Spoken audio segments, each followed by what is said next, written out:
बिस्मिल्लाहिर्रहमानिर्रहीम। टेस्टी। जी हाँ, आज हम बनाएंगे बहुत ही टेस्टी पेठा कद्दू का सालन। बाज लोग इसे मीठा कद्दू भी कहते हैं और पंपकिन तो इसे कहा ही जाता है।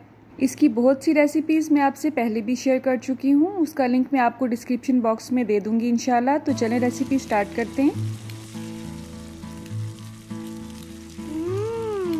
टेस्टी। जी, तो यहाँ पे मैंने देसी घी के 5 से 6 चम्मच ले लिए हैं। आप चाहें तो इसे आम घी में या ऑयल में भी बना सकते हैं। 3 अदद दरमियाने प्याजों को इस तरह से मैंने बारीक बारीक पीसेस में काट लिया है। अब इसे हम ब्राउन नहीं करेंगे, जस्ट नरम करेंगे, ठीक है। और प्याज को जल्दी से ब्राउन या नरम करने की एक टिप मैं आपसे पहले भी शेयर कर चुकी हूँ, और वो ये है कि आप इसमें नमक ऐड सबसे पहले कर दें। मेरा कहने का मतलब ये है, मसाले तो हमने ऐड करने ही हैं जिसमें नमक भी शामिल होता है। तो सबसे पहले आपने नमक ऐड करना है। 2-3 मिनट भुनाई के बाद बाकी मसाले इसमें ऐड करेंगे। अब यहाँ पे 1/4 चम्मच मैंने अदरक पाउडर लिया है और आधा चम्मच लहसुन पाउडर लिया है।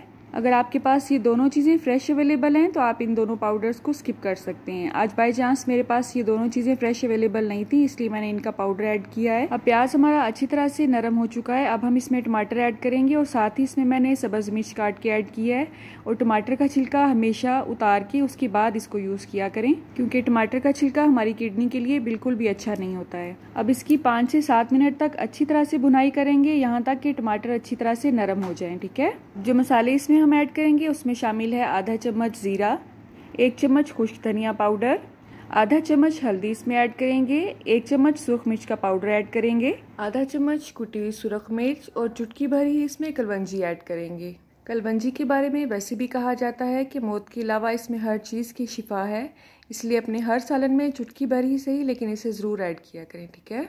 अब 2 से 3 मिनट तक अच्छी तरह से मसालों को भून लेंगे ताकि इनका कच्चापन ख़त्म हो जाए। उसके बाद पेठा ऐड करेंगे। इसका छिलका रिमूव करने के बाद मैंने इस तरह से इसे पतले टुकड़ों में काट लिया है। इस तरह से पतले टुकड़े काटने का फ़ायदा ये होगा कि ये जल्दी से गल जाएंगे। इससे पहले जो मैंने आपसे पेठा कद्दू की रेसिपी शेयर की थी सालन की, उसमें हमने इसे क्यूब्स की शक्ल में ही रहने दिया था, लेकिन आज हम इसे थोड़ा सा डिफरेंट स्टाइल में बना रहे हैं। 2 से 3 मिनट इन क्यूब्स को भूनने के बाद हम इसमें पानी ऐड करेंगे और ये तकरीबन 1 से 1.5 गिलास पानी में इस वक्त ऐड कर रही हूँ। और पेठा कद्दू हमारा तकरीबन 1.5 किलो है, ठीक है।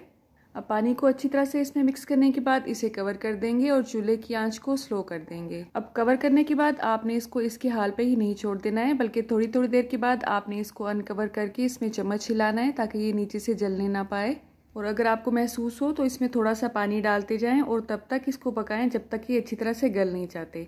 अब यहाँ पे हमारा पेठा कद्दू अच्छी तरह से गल चुका है। अब हम इसे मैश कर लेंगे। अगर आपके पास ये पोटैटो मैशर नहीं है तो परेशानी की कोई बात नहीं है। जो बड़ा चम्मच होता है हांडी पकाने वाला, उसकी बैक साइड से भी आप इसे अच्छी तरह से मैश कर सकते हैं। अब यहाँ पे 1 किलो मटन लिया है मैंने और इसमें साबुत मसाले और थोड़ा सा पानी डाल के मैंने इसे अच्छी तरह से प्रेशर में गला लिया है। और इसकी यखनी मैंने इसी के अंदर खुश्क कर लिया, उसको अलग नहीं निकाला है, ठीक है।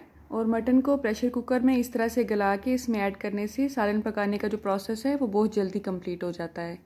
अब हम इसको अच्छी तरह से मिक्स करेंगे और उसके बाद हम इसे कवर कर देंगे ताकि जो बोटियां हैं वो फीकी ना रहें, सारे मसाले इसके अंदर अच्छी तरह से रच बस जाएं। जब हमने पेठे को मैश किया था तो इसमें थोड़ा बहुत अभी पानी बाकी था और मटन को ऐड करने के बाद इसने थोड़ा बहुत पानी मजीद रिलीज किया है, क्योंकि हमने इसे कवर किया था इस वजह से।